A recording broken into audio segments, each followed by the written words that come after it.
जय हिंद। नमस्कार किसान साथियों, मैं लक्ष्मण आज आपको प्याज की खेती की संपूर्ण परिचर्चा एक ही वीडियो में सिखाने का प्रयास करूंगा।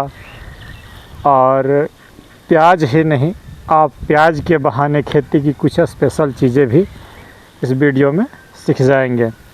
ये देखें, मेरी प्याज की रोपाई हो रही है। किसान साथियों, सबसे पहले आते हैं समय। अगर आप इस समय ठंड वाली प्याज लगाने जा रहे हैं तो बस यही जान ले उपयुक्त समय है आपका। बोले तो दिसंबर से लेकर के 15 जनवरी तक लगा लें। 15 जनवरी के बाद अगर आप लगाएंगे 100 दिन की फसल है, उधर पीछे जाएगा तो अप्रैल माह में ज़्यादा धूप तेज हो जाने से कंद अच्छे नहीं बैठते हैं। तो टाइमिंग की बात करें तो आपका दिसंबर से 15 जनवरी तक ट्रांसप्लांट हो जाना चाहिए। ये जो नर्सरी आप देख रहे हैं 30 से 40 दिन के बीच का होना चाहिए। 30 दिन से छोटा नहीं, 40 दिन से ज़्यादा बड़ा नहीं। मैंने इसका वीडियो नर्सरी बनाते समय भी आपको डाला था, आज रोपाई के समय का भी वीडियो डाल रहा हूँ। ये देखें, ये बीज वैरायटी की अगर बात करूँ किसान साथियों, एक एक बिंदु को जब तक आप खेती में नोट नहीं करेंगे, एक एक चीज़ों पर गौर नहीं करेंगे, देखिए पैसा नहीं बनेगा। बीज जो मैं चुनता हूँ वो सुख सागर चुनता हूँ, क्योंकि हमें रोक करके रख के बेचना है। इस वर्ष तो कम पैसा बना, इसीलिए इस साल ज़्यादा मैं रिस्क लूँगा। उधर भी देखिएगा बेटा, हर जगह धीरे धीरे अब लगा रहा हूँ प्याज को। ये आज आपको बता रहा हूँ कि देखें, तो वैरायटी होगी हमारी सुख सागर, अब जिंदल की पुणे पुसंगी। लेकिन जल्दी सड़ने वाले प्याज मत लगाइएगा जो आपको 6-7 रुपये में खेत से बेचना पड़े। रखने की जगह है तभी 2 पैसा बनता है इसमें। तो बीज वैरायटी हो गया, समय हो गया। ये 1 एकड़ में आपका 3 केजी बीज लगेंगे। यहाँ पर मैं रोपाई की जो बात बता दूँ, ये देखें, आप 1 स्क्वायर फीट में 8 से 12 कंद लगाएं। जो बोल रहा हूँ उसको सुन ले। ये 1 फीट लंबा 1 फीट चौड़ा जगह पर 8 से 12 कंद लगाएं। और जो है आप गीला में बोना है गीला में बोइए, सूखा में बोना है सूखा में बोइए। मैं जो करता हूँ, इधर देखिए बेटा, ये बड़े बड़े इतने बड़े बड़े को कभी मत लगाइए। मैं ये देखें, इसको यहीं पर कट कर देता हूँ। ये इसका 4 इंच के आकार का साइज बना दूंगा। बाकी ये देखिए, इस तरह से काट करके पौधे को छोटे बना देता हूँ। ग्रोथ पहले ही ज़्यादा हो जाए तो कभी अच्छा नहीं। ये देखिए, काट के छोटा बना दिया और इसी तरह से काट करके लगाता हूँ। ये सारे इसका ऊपर के भाग से इस तरह से कट कर देता हूँ। किसान साथियों, खेती देखिए, कोई भी फसल हो, आपको निरंतर वाच, सही पोषण, सही बीज, सही समय, मैं हर बार बोलता हूँ।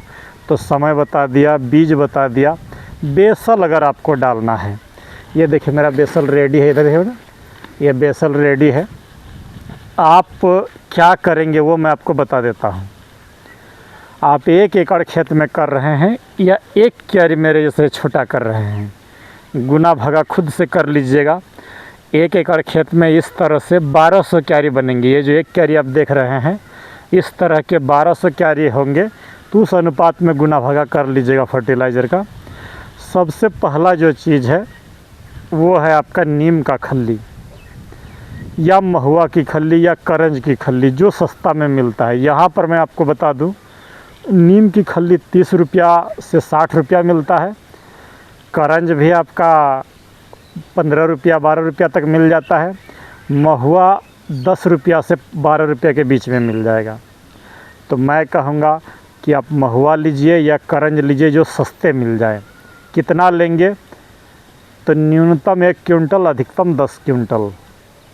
आप 10 क्विंटल अगर आप दे रहे हैं करंज की खल्ली 1 एकड़ खेत में, तो जानिए कि बाकी फर्टिलाइज़र एकदम कम हो जाता है। आपकी मर्ज़ी, आप केमिकल वालों से ठगाना है ठगाइए। बोलेंगे सर महुआ खल्ली मिलता नहीं है। अरे भाई, इंडिया मार्ट, गूगल पर इंडिया मार्ट से नंबर निकालिए, फ़ोन करिए, खुद मंगाइए। 10-20 सप्लायर आराम से वहाँ पर आपको मिल जाएंगे। तो चलिए, उतनी बातें नहीं, पहले ले ले 120 किलो आप नीम, करंज, महुआ जिसकी भी खल्ली लेना है, उतनी ही मात्रा में 120 किलो आपको डीएपी भी लेना है। थोड़ा सा फर्टिलाइज़र जब तक आप इसमें फास्फोरस और पोटास ज़्यादा नहीं देंगे तो कभी आपका ये कंद अच्छे नहीं बैठेंगे। तो 120 किलो डीएपी ले लें, 80 kilo muriate of potash MOP ले लें और ठीक 120 किलो एसएसपी ले लें। 6 किलो सल्फ़र दे दीजिएगा, 6 किलो मैग्नीशियम दे दीजिएगा और 2 किलो बोरॉन, और अगर आपको जहर डालनी है तो 6 किलो रीजेंट अल्ट्रा जीआर भी। मैं जहर नहीं डालूँगा इस साल, आलू प्योर किया हूँ, उसी तरह प्याज भी हो जाएगी कम खर्चे में। इसमें ये सब मिक्सर को आप डाल दें। और यहाँ पर देखिए एक तकनीक आपको बता देता हूँ। ये जो प्याज की आप जड़ें देख रहे हैं, बहुत बढ़ेंगे ये जड़ें तो इतना बढ़ता है 2 इंच, और आप मेहनत से बचने के लिए पूरा खेत में बिखेर करके एकदम टिलर मरवा के 4 इंच नीचे खाद को पहुँचा देते हैं। ज़रा बात को गौर से सुन लीजिए कि जड़ें पहुँचेगी मात्र 2 इंच तक और आप खाद गाड़ दें ज़मीन में 4 इंच तक, तो बेकारे न जाएगा।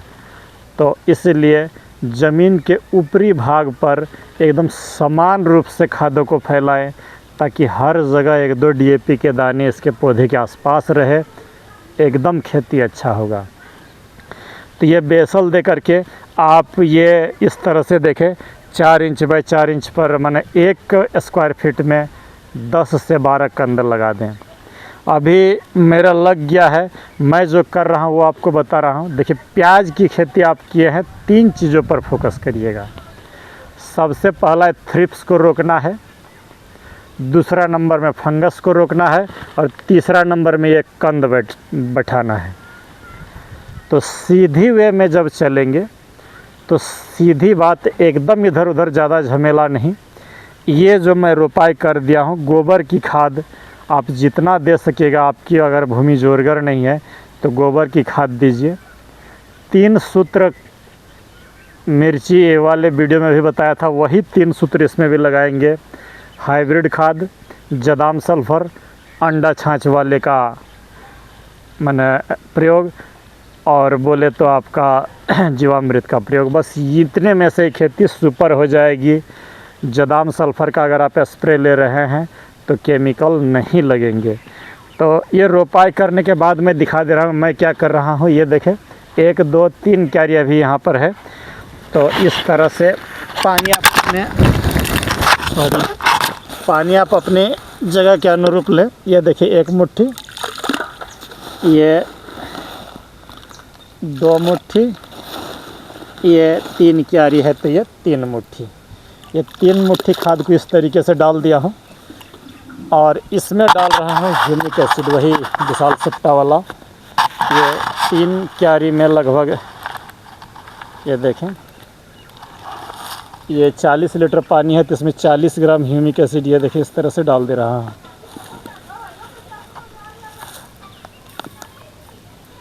ये और चूँकि एकदम शुरू में आप कभी नहीं करेंगे, मैं नए चीज़ों को प्रैक्टिकल करते रहता हूँ। ये जो हाइब्रिड खाद आपको बोलता हूँ 12-15 दिन में देने के लिए, आज एकदम इनिशियल स्टेज पर दे रहा हूँ। आज ये हाइब्रिड खाद जो इसमें सब कुछ मिला हुआ है, ये सबको बोलता हूँ 4 दिन सड़ाने के लिए, लेकिन डायरेक्ट घोल करके दे रहा हूँ पानी के साथ। और कल इसमें जदाम सल्फ़र का दे दूँगा। किसान साथियों बस कंटिन्यू वॉच करिएगा कि ये जो ऊपरी टिप है ये जलने ना पाए। ये देखिए इस तरह से ये जल रहा था तो इसमें जदाम सल्फ़र का स्प्रे, इधर देखिए बेटा, जदाम सल्फ़र का स्प्रे दे दिया हूँ, अब नहीं जलेंगी ये टिप। तो ये टिप पर ध्यान दीजिए, जलना नहीं चाहिए, नीचे कंद अच्छा होना चाहिए। तो उसके लिए हाइब्रिड खाद एकदम सुपर होगा। नाइट्रोजन का प्रयोग आप कम से कम करेंगे, खेती बेहतर होगा और थ्रिप्स न लगने दीजिए। स्प्रे मैं आपको 2-1 बता दे रहा हूँ। सबसे पहला जो आप स्प्रे लेंगे वो बायो-आर 303 20 से 22 ml, इमिडाक्लोरोपिड 15 ml, 15 लीटर का डोज बता रहा हूँ। 15 लीटर की टंकी में 22 ml बायो-आर 303, 15 ml आपका इमिडाक्लोरोपिड, 15 ml फिप्रोनिल, और जो है उसमें 30 ग्राम ब्लू कॉपर दे करके इस मिक्सचर को आप मारते रहिए, कोई चीज़ नहीं आएगा। हाँ, यदि आप जदाम सल्फ़र के साथ सिर्फ़ और सिर्फ फिप्रोनिल दे रहे हैं तो और ज़्यादा चीज़ें नहीं लगेंगी, लेकिन मैं सिर्फ़ अकेला जदाम सल्फ़र के साथ करूँगा। किसान साथियों, जब लगा रहा हूँ तो हर अपडेट आपको समय के साथ देते जाऊँगा। ये ओंकार का सुख सागर है, आप में से बहुतों किसान साथियों को दिया था। ये जैसे भी थोड़ा देर में ये घुलनशील हो जाएगा, पूरे क्यारी में समान रूप से छिंटवा दूँगा। तो आज इतना तक ही कि सतर्क रहिए, आगे रहिए। सही पोषण, सही दवा, सही खाद, यही आपकी सफलता की कुंजी होगी। तो चलिए मिलते हैं। अब नेक्स्ट जो है इसकी गुड़ाई करके 12 आज रोपाई कर रहा हूँ 30 दिसंबर 2026 को। ये अब इसमें जो है 12 से 15 दिन बाद गुड़ाई करके हेलीकॉप्टर डोज डालूँगा, तो आपको अपडेट वीडियो दे दूँगा कि हाइब्रिड खाद इसमें कैसे चला रहा हूँ। अभी पहला खाद इसमें बेसल वगैरह कुछ नहीं दिया हूँ। ये पहला इधर ये पहला ये बन रहा है। अभी 1 आध घंटा बाद इसको समान रूप से छींट देंगे। तो चलिए मिलते हैं किसी दूसरे वीडियो पर। जय हिंद, नमस्कार।